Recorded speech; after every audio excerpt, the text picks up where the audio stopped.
Voltando o nosso programa, estamos reiniciando essa discussão a respeito das bem-aventuranças, onde nós teremos hoje bem-aventurados aflitos, onde nós vamos falar sobre as causas anteriores e atuais das aflições. Quem gostaria, Rafael, falar alguma coisa a respeito dessa condição que o espírito precisa para entender, ou seja, ele precisa experienciar, ele precisa viver essa aflição ou não precisa? O que é que você acha? Antes de iniciar a resposta, era interessante lembrar que nas bem-aventuranças, as bem-aventuranças que são colocadas nessa ordem tem um porquê. E a primeira bem-aventurança, como nós sabemos, é a bem-aventurados pobres em espírito, para que se adquirisse a humildade, para que depois houvesse a aflição. Por quê? Por que desse ligamento, né? Por que dessa cronologia, por que dessa sequência?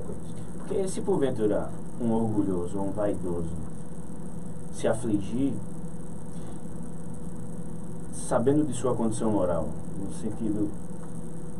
no sentido de vaidade e de orgulho, ele não vai atribuir essas fatalidades que acontecem, ou esses desastres que acontecem em sua vida, ou as aflições, ou as angústias, a ele, como se ele fosse o causador dessas aflições, mas sim a terceiros: pai, mãe, irmão, esposa, filho, marido e até mesmo o governo. Que é justamente isso que as pessoas que estão passando aflições fazem. E isso é justamente por isso que eu estou tratando. Por quê? Porque muitas vezes a gente se depara com circunstâncias em que uma grande maioria ainda se utiliza da bengala psicológica, no sentido de: a culpa não é minha, a culpa é de fulano que fez isso. A culpa é da minha mãe, que me maltratou durante toda a vida. A culpa é do meu pai, que me aliciou e hoje eu não tenho nada, ou não sou ninguém, ou eu tenho essas perturbações apenas e unicamente por isso. Quando, na verdade, nós somos o gestor de nossa própria vida. Óbvio que todos nós passamos por adversidades. No entanto, é necessário saber passar por essas adversidades. E aí, quando você adquire humildade para uma futura aflição, óbvio que sempre nós teremos, né, aflições, seja em que seara for, em que campo for, mas nós sempre teremos, porque nós ainda somos muito pequenos para imperfeitos, para suportar todas as aflições ou todas as adversidades com humildade ou com paz. Mas onde eu quero chegar é que quando nós encaramos a adversidade, que nós muitas vezes fomos os causadores, conscientes ou inconscientes do fato, mas suportamos com humildade, aí nós seremos consolados. Agora, vamos considerar aqui uma aflição em que o orgulhoso se encontra aflito, o vaidoso se encontra aflito. Ele vai atribuir as aflições dele a culpas externas e não a eles. Sempre aos outros. E sempre ele traz uma revolta, né? Exatamente. E essa revolta, inclusive, pode prejudicar e avolumar mais a aflição dele. Isso. Porque o que é que acontece? Quando se atribui a terceiros, pelo fato de ele se encontrar entronizado no seu autoconhecimento, então na sua alta consciência de que ele está imiscuído, ele está isento de culpa, além de se avolumar aquela aflição, virão outras aflições pequenas que também vão espezinhar o seu coração. Agora, quando nós temos a capacidade, a humildade em reconhecer os nossos erros e pedimos misericórdia a Deus, porque esse momento de aflição é um momento de dor e de aprendizado, e que toda dor tem um caráter pedagógico, seja ela qual for. Agora, deixa eu te perguntar uma coisa. Você falou uma coisa muito interessante. Ele se conscientizar. Mas o que leva esse espírito que é arrogante, prepotente, orgulhoso, vaidoso, na aflição, se ele não chega às raias do desespero, que é o que leva o desespero, eu te pergunto, como ele vai acolher essa consciência? Como é que ele vai entender essa consciência, sabendo que ele é o protagonista, ele é o artífice da sua alegria ou da sua tristeza? Eu não sei se eu entendi bem, mas você quis dizer no seguinte sentido, quando é que ele vai adquirir a consciência de que ele que é o construtor da sua própria aflição, como também da sua própria alegria. Isso. Como é que ele vai para ele equacionar? Porque isso o espírito precisa, a questão do amadurecimento. Isso repercute em alguns campos, como por exemplo, na lei da reencarnação. Eu vou trazer um exemplo aqui. Camilo Botelho, ele se suicidou porque ele não suportava manter-se cego pela catarata. Ele aguentou por 6 meses, ou foi 8, e depois se suicidou. Por quê? Porque ele, diante de toda a sua vaidade, no sentido intelectual, no sentido vida mesmo, né? Eu posso enxergar. Ele não se via cego. E aí ele aguentou por muitos meses, foi num médico muito bom em Portugal, que deu ultimato, que não havia como voltar a enxergar, e aí ele decidiu dar um tiro em sua têmpora. E aí, veja como foi a condição dele. Ele, na erraticidade, lá no Hospital Maria de Nazaré. Ou seja, erraticidade no plano espiritual. São os intervalos das reencarnações, né, conforme a questão dos espíritos nos traz. Ele lá no plano espiritual, junto aos engenheiros divinos que estavam programando sua vinda, já estavam insistindo na sua ida, ele não tinha coragem de reencarnar porque ainda não suportava a ideia de novamente ficar cego. E então aí, você está me dizendo que no caso o planejamento de reencarnação dele traria uma nova trajetória à cegueira. Isso. E aí ele foi consolado, ele foi consolado e compelido no bom sentido, ele foi encorajado a reencarnar quando ele viu Mário Sobral, já reencarnado há muito tempo, já no Brasil, numa favela do Rio de Janeiro, salvo me engano, não sei de qual a localização. E aí ele viu Mário Sobral, negro, pobre, sem as mãos, quer dizer, por conta de outra história, uma história peculiar de Mário Sobral. E aí ele foi encorajado porque viu Mário Sobral vivendo na Terra, reencarnando, espiando todas o seu pretérito nebuloso. E aí ele criou coragem para encarar de frente a vaidade que lhe cegava antes da matéria. Por quê? Porque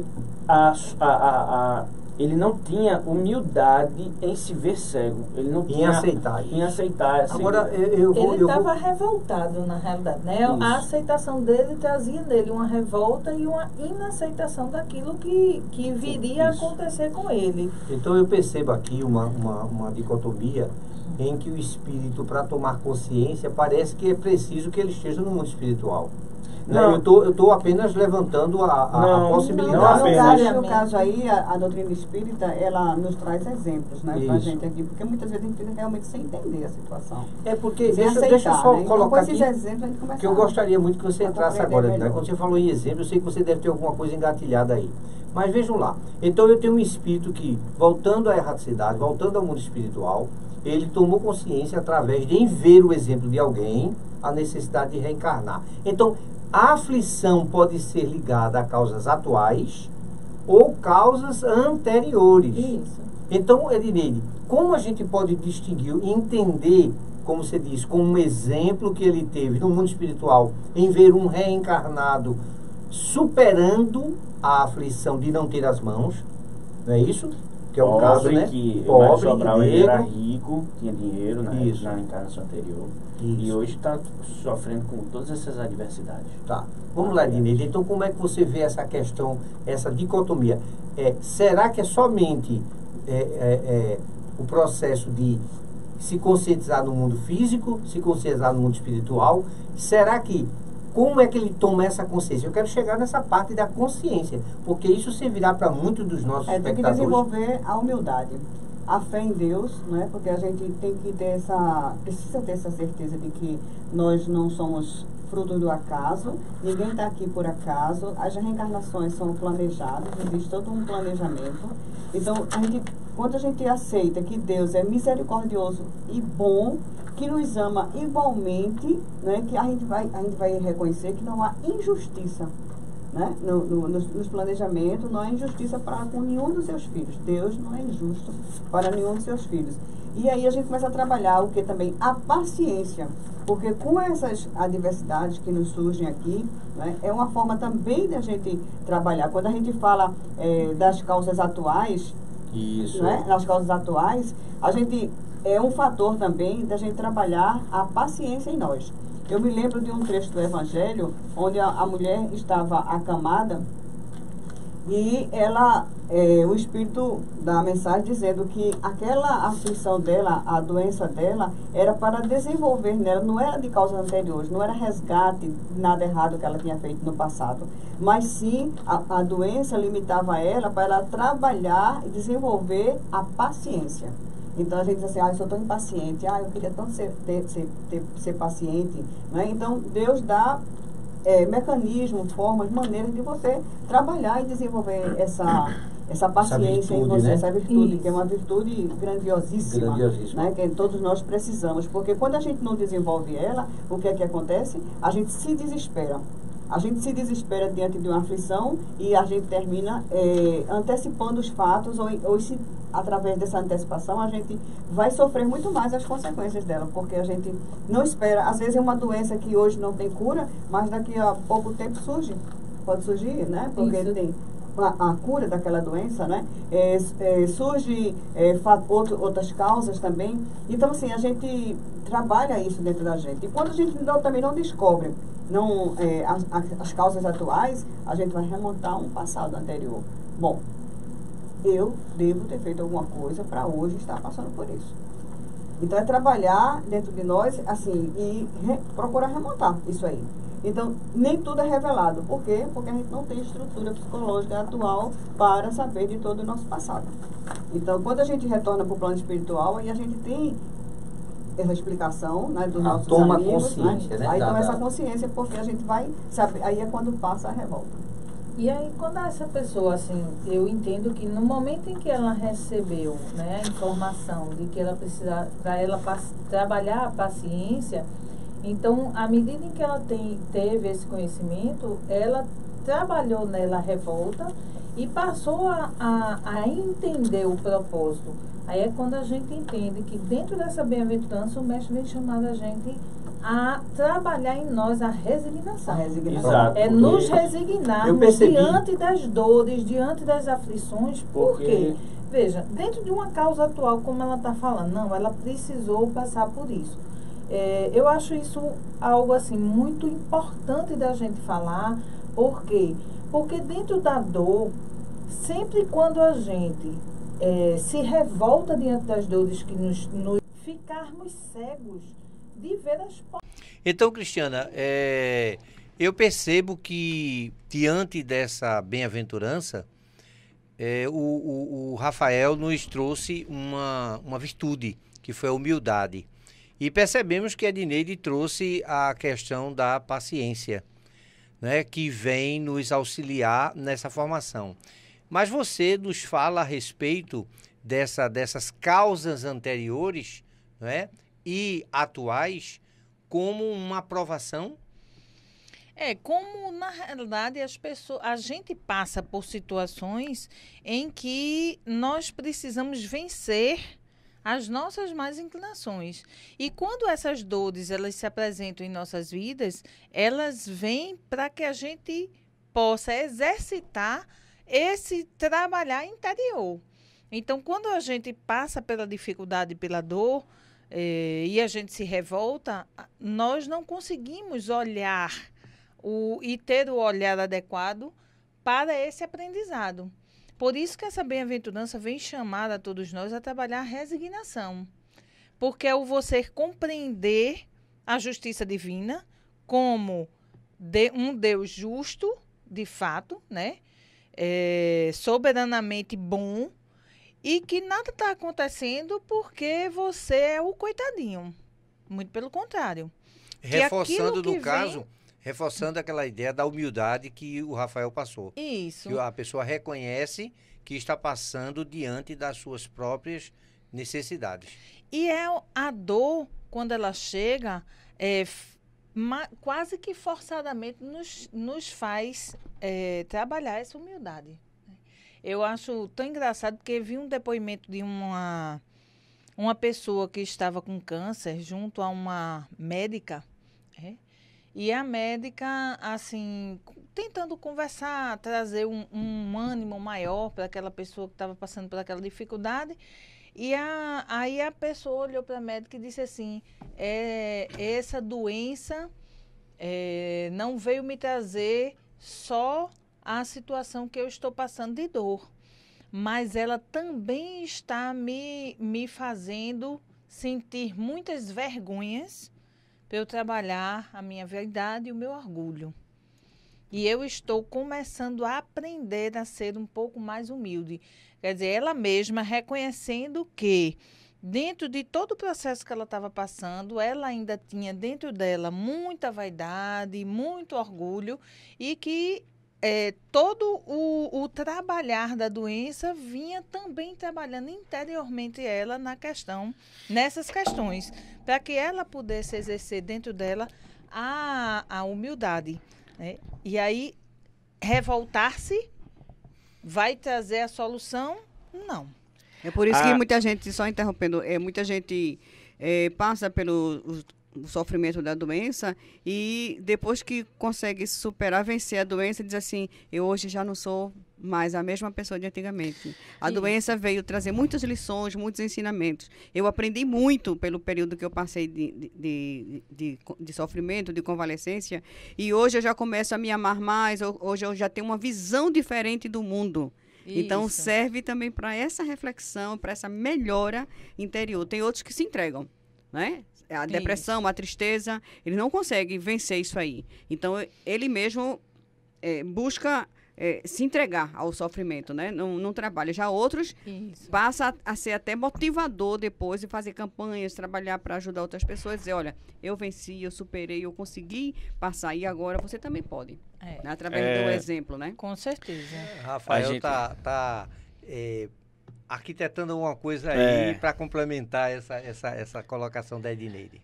A gente só se aflige, só se angustia, só tem, vamos dizer, adversidades quando a gente ainda tem lacunas a preencher. Onde é que eu quero chegar com isso?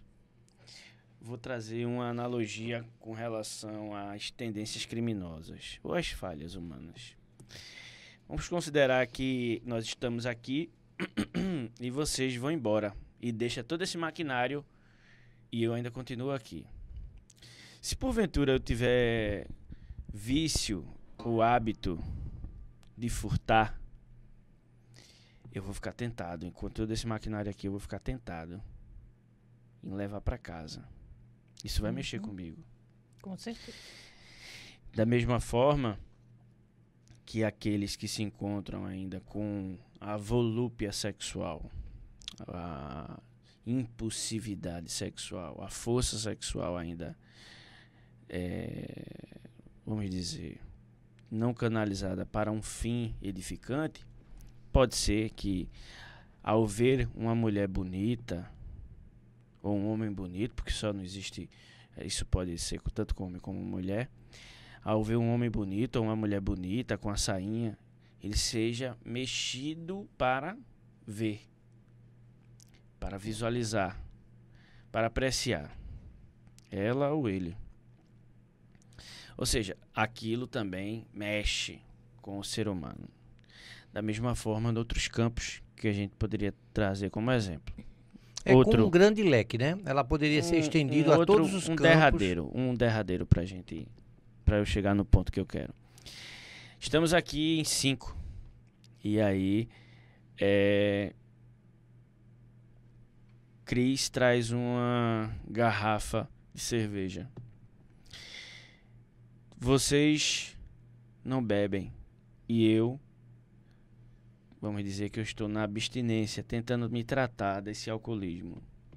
O único que vai ficar mexido em beber, já que vocês não bebem, a natureza de vocês já é muito tranquila, muito pacífica com relação à bebida, o único que vai ficar mexido em querer beber sou eu.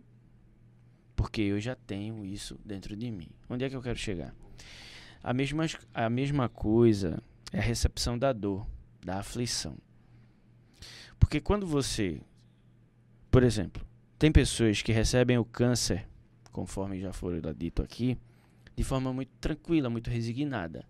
Porque dentro de si já há uma pacificação grande com relação ao recebimento dessa doença. Já tem pessoas que recebem e se afligem, se esperneiam, se enlutecem, se enraivecem com a justiça divina. E muitas vezes blasfemam contra Deus, né? Blasfemam. E ao invés de receber a doença e tratá-la da forma melhor, ela já recebe a doença, espezinha, avolumando, potencializando aquela dor. A mesma coisa com todos no campo da vida, seja em que dor for. Ou seja, nós só vamos nos afligir, só vamos sentir dor, não dor física, mas dor moral, quando ainda mexe conosco algo. Quando essa dor, pelo fato de já ser dor, é porque mexe. Porque pode ser uma adversidade da vida, mas que não lhe cause dor. Quer um exemplo? Agora trazendo para a seara moral. Vamos considerar que você vem aqui e bata na minha cara uma agressão física. E eu fique realmente enraivecido em querer lhe descontar. E você, na sequência, bate na cara do nosso produtor. E ele não revida, lhe perdoa na mesma hora, não sabe o porquê, mas entende. Você que deve estar com suas aflições e suas circunstâncias íntimas aí, à flor da pele. Já eu não. Em mim você me causou muita dor, não apenas moral, mas física. Nele você não causou nem moral nem física. Ou seja, em mim você me causou angústia, porque eu não soube receber essa agressão. Nele ele já soube. Onde é que eu quero chegar para finalizar toda essa conversa? É que a aflição, ela só vai ser recebida como aflição quando a gente não souber lidar com a aflição. Quando a gente não souber lidar com aquele tipo de dor. E aí essa dor vem para justamente acrescentar mais um ponto moral para que a gente possa receber esse tipo de dor e burilar nossas arestas morais. Basta ver a forma que Jesus foi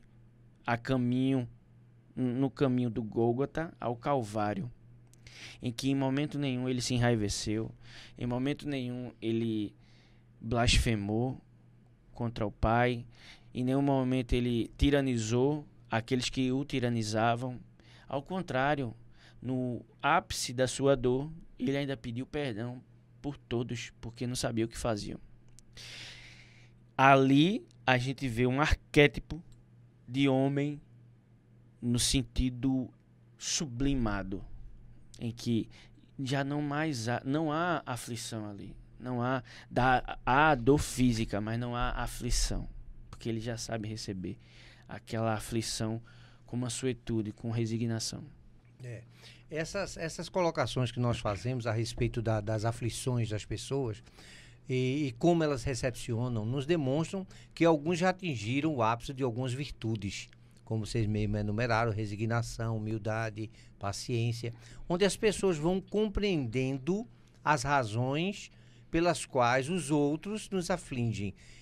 Agora, quando nós percebemos, eu vou insistir um pouco mais nesse campo, na questão das anteriores, Edneide. Eu quero saber mais coisas sobre essas anteriores. Como é que essas danosas situações nos afligem do passado? Como é que isso eclode? Como é que isso vem à tona? Será que o motivo seria uma reincidência do fato para saber como você irá reagir? Da mesma maneira, as mesmas situações voltam? São os mesmos protagonistas? Será que são as mesmas pessoas? Existe alguma lei que faça com que esses espíritos se aproximem? Para ter a mesma situação, para ver se você superou? Olha, não necessariamente, né? Porque não necessariamente. Mas a gente tem que passar nos testes, tem que passar nas provas da vida para saber se a gente evoluiu. Né? Porque é muito fácil você olhar e você julgar, mas vai vivenciar, né? Vai passar pela situação. Então, são testes na vida da gente para saber se realmente a gente evoluiu. E a gente vê através da literatura espírita, né? Das programações. Eu me lembro de uma mulher que ela teve um casamento assim muito difícil, mas aquele marido tirano mesmo, assim, aquela coisa muito difícil. E ela pensou assim: bom, se Deus, ela já tinha a fé em Deus. Se Deus colocou esse homem na minha vida, tem algum propósito. E a gente escuta as pessoas às vezes dizerem isso, né? Tem algum propósito. Então eu vou ter que suportar isso aí. Porque eu acho que se ela já tinha até ideia reencarnacionista, né? Então ela disse: se eu desertar agora, eu vou ter que voltar com ele de novo. Então eu vou ter que suportar isso aqui. Então ela suporta assim amarguradamente aquela existência. Quando ela chega no plano espiritual, né? Porque ela tinha se livrado daquele fardo, mas ela precisava reencarnar de novo. Isso é o Irmão X que traz pra gente, através de Chico Xavier. Aí, quando ela é convidada a participar e ver, assim, alguma programação, porque a gente já traz alguma programação, a gente não traz a programação toda, né? A gente traz algumas coisas já certas que a gente vai passar nessa existência. E ela, quando viu a ficha dela, a programação dela, aí ela disse assim, que não tenha casamento. Porque o casamento para mim foi muito angustiante, foi um casamento muito difícil e eu não gostaria de passar novamente por um casamento, porque para mim a experiência de ser casada foi terrível. Aí o mentor dela pegou a ficha, olhou e disse: minha irmã, tem um planejamento aqui para você casar de novo. Eu disse: não acredito não. Não, eu não gostaria de casar, eu queria ficar solteira. Ele disse: não, você precisa passar por um casamento. Quando ela viu que não tinha como ela se livrar, né, assim, ela não a opinião dela não ia prevalecer, ela disse: tá, tudo bem. Se eu tenho que passar por essa agora, que pelo menos não seja com ele, seja com outra pessoa. É isso que a gente faz aqui, né? A gente não muda de casamentos aqui, né? Casou, descasou, casa com outro, aí já são novas experiências, às vezes até pior do que o primeiro, né? Acontece. E o mentor chega para ela e diz assim: olha, tá aqui, o planejamento, você vai precisar passar pelo matrimônio novamente e quem está aqui no seu planejamento? O seu ex-marido. Vocês vão ter que se reencontrar. E ela disse: não é possível um negócio desse. Aí ela disse assim para ele: mas eu suportei até o final, eu não desertei. Ou seja, eu fiz o que eu pude e agora, né, passar de novo. Mereço a liberdade, né? A liberdade, mereço a liberdade, porque eu segurei, assim, heroicamente até as últimas, né? E o mentor chegou para ela e disse: você disse muito bem, você suportou. Agora você precisa amar. Com certeza. Você precisa amar a criatura. Então, não basta só a gente suportar o outro, mas nós temos que desenvolver o amor um pelos outros. Né? É a lei maior, a lei do amor. Então, aí está a superação de tudo e foi o ensinamento de Jesus. Jesus nos amou a todos indistintamente. Até aquele que o traiu, ele foi lá depois, né, em espírito, e foi visitar a criatura, né? Foi levar lá o seu apoio para ele, foi levar, fazer a visita para ele lá. Então, assim, a gente passa por situações difíceis, será que o que foi que eu fiz no passado? Então, pense assim, em que eu posso me melhorar aqui agora com essa experiência que Deus está me promovendo? Não é? O que é que isso pode trazer de bom, de positivo para mim? Então, é desenvolver essas virtudes que nós falamos aqui antes e desenvolver, acima de tudo, é o amor. Porque com o amor, a gente vai conseguir superar com muita bravura, com todos esses exercícios dessas virtudes, a gente vai sair daqui bem e depois a gente não vai precisar passar por situações tão dolorosas. E se passar por situações dolorosas, a gente vai saber passar sem se revoltar, sem blasfemar contra Deus e sem encurtar a nossa existência, porque às vezes a gente entra numa depressão por não aceitar a situação atual que a gente vive, a gente se revolta, a gente abandona os filhos, abandona a casa, abandona às vezes um trabalho, abandona tudo porque a gente não está conseguindo conviver com aquela dificuldade. Então a gente tem que buscar ajuda, se isso está acontecendo ou vem acontecer, a gente tem que buscar ajuda. Ajuda no Evangelho, ajuda através da terapia, ajudas que forem necessárias, a gente somar essas forças para que a gente não sucumba nessa existência que a gente está aqui. A gente está aqui para crescer, a gente está aqui para evoluir, né? E se a gente se entrega, a gente não vai evoluir, a gente não vai passar de série, a gente não vai galgar um mundo melhor, a gente não vai galgar uma situação melhor para a gente. Então, e a gente percebe que esse é um tomar de consciência que o Espírito passa a ter as aflições como um motivo de experiência, né? A aflição é uma experiência que ele veio compreender com a humildade, né? Com a paciência, com a resignação, que são virtudes que levam pretensamente o espírito ao ápice, que nós sabemos que é o amor. Então nós vamos aqui agradecendo a todos essa participação. Só deixar uma frase final. Tem escrito no Evangelho segundo o Espiritismo que a dor é uma bênção que Deus envia aos seus eleitos. Que fique impregnado. E que frase que muitas vezes mal compreendida por muitos, né? Que fica difícil a gente entender. Então nós estamos dando um pequeno intervalo e logo logo nós estaremos voltando com novas bem-aventuranças.